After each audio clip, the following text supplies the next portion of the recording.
संसार में सबसे बड़ा कौन है? एक बार अर्जुन अपने सखा श्री कृष्ण के साथ वन विहार कर रहे थे। अचानक ही अर्जुन के मन में एक प्रश्न आया और उसने जिज्ञासा के साथ श्री कृष्ण की तरफ देखा। श्री कृष्ण ने मुस्कुराते हुए कहा, हे पार्थ, क्या पूछना चाहते हो, पूछो। अर्जुन ने पूछा, हे माधव, पूरे ब्रह्मांड में सबसे बड़ा कौन है?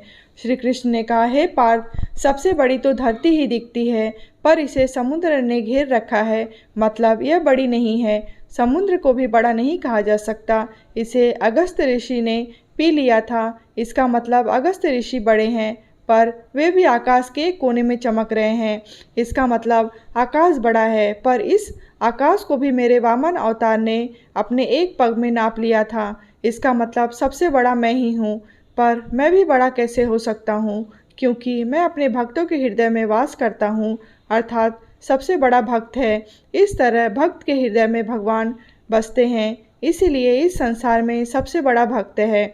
अपनी इस कहानी में मैं यही कहना चाहती हूँ कि ईश्वर कभी खुद को बड़ा नहीं कहता, ईश्वर भक्त के मन में वास करता है, उसे ढूंढने के यहाँ वहाँ भटकना व्यर्थ है। ईश्वर की चाह में मनुष्य को उसका स्थान देना गलत है।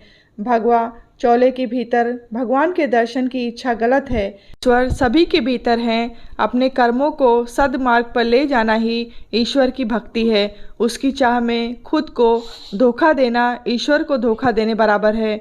मनुष्य ईश्वर से डरता है जो कि अर्थहीन है, क्योंकि ईश्वर भक्तों को आशीर्वाद या दंड नहीं देता, बल्कि मनुष्य के कर्म उसे आशीर्वाद अथवा दंड देते हैं। मनुष्य का जीवन उसके कर्मों से तय किया होता है।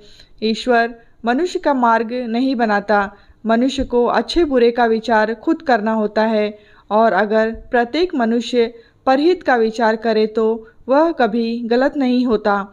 आज के समय में मनुष्य भेड़ चाल का हिस्सा होते जा रहे हैं। किसी भी व्यक्ति को संत का चौला पहने देख उसके अंधे भक्त बन जाते हैं। अपने कर्मों का विचार किए बिना उस पाखंडी को बनाई राह को अपना जीवन बना लेते हैं। इस तरह हमारे देश में आए दिन आसाराम और रामपाल जैसे देशद्रोही सामने आ रहे हैं।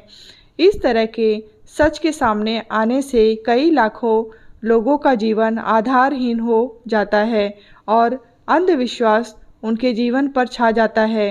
देश के लिए सभी को जागने की ज़रूरत है, ईश्वर के रूप को सही तरह से समझने की ज़रूरत है। यह कहानी आपको कैसी लगी है, आप हमें कमेंट बॉक्स में लिख सकते हैं। आपके लिखे कमेंट हमें आगे बढ़ने में सहयोग करते हैं।